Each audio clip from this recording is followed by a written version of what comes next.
They also, when they tell you the founding of this country, they tell you about Jamestown. And you think that the country was founded with the British in Jamestown, but we know that the conquistadores, the Spanish, were here before the British. And they established St. Helena in South Carolina, 1566. And it was overrun by the British. And records are now showing that there were hundreds of these Muslim Moriscos who were living in St. Helena, and instead of submitting to the British, they went into the interior and they mixed with the native people, all in the Carolina areas, intermarried with the people, and they settled into the interior. In 1586, the English pirate, Sir Francis Drake, commanded 30 English ships, and they made a daring raid on Brazil, and they liberated 400 Portuguese and Spanish prisoners.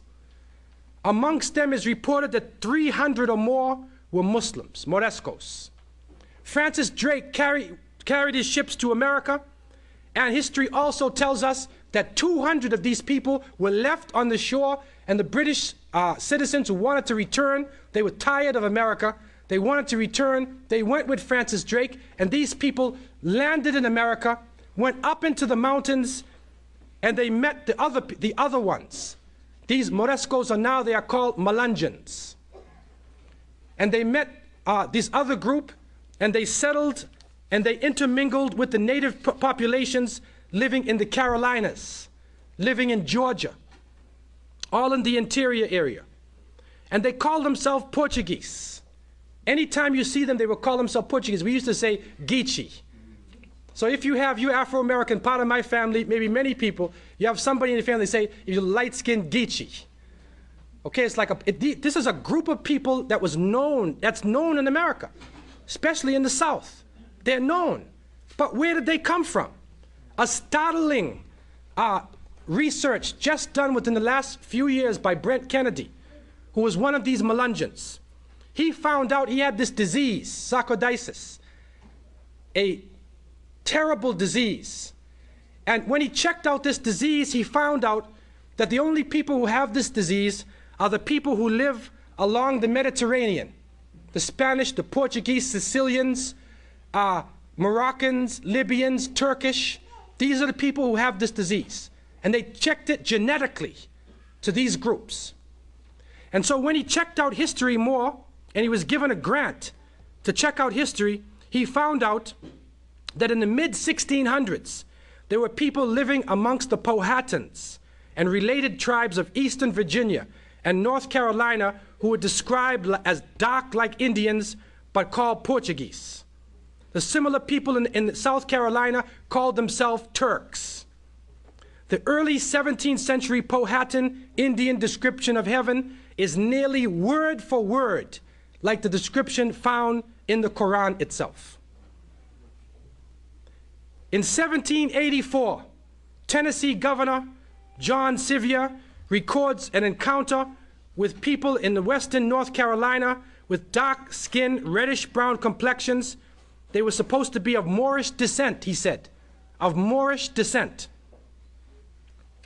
In eastern Tennessee in the late 1700s, Jonathan Swift, an Englishman, married a Melungeon woman and utilized Melungeon men in his own silver mining operation, and his dark-skinned companions were known as Mecca Indians. And when they described these people, they said these people were really good with silver crafts. They were crafts, and this is what coming out of Spain. The Muslims were the crafts artisans. They were really good artisans, and they said they used to fall down in prayer on the ground a number of times during the day facing east. This is in America. And Qurans have been found, information has been found. It's being unearthed to show the presence of these people. And so, to come to a conclusion, what is now coming to the surface is that anybody coming from the southeastern part of the United States, whether you consider yourself white, black, Portuguese, Geechee, mixed, Indian, whatever you think you are, that if your last name, there's a lot of names, but the most famous ones, if your last name is Adams, Adkins, Bell, Bennett, Berry, Bowling, Chavis, Coleman, Collins, Gibson, Goins, Hall, Jackson, Lopez, Moore, Mullins, Nash, Robinson, Sexton, and Williams. If you have any one of those names, then more than likely you're a melungeon. This is crucial information. This is white Americans too. So what that means is that these people were tied into Muslims, that in their background are Morescos, melungeons coming out of Spain, hiding their identity and becoming part of America. And proof has come to us that Nancy Hanks, the mother of Abraham Lincoln, President of the United States, was a melungeon. That is definite. And so you may be saying the President of the United States was a Muslim, or you got a Muslim family. Abraham Lincoln. This is critical information, which is now being put together and coming to the light.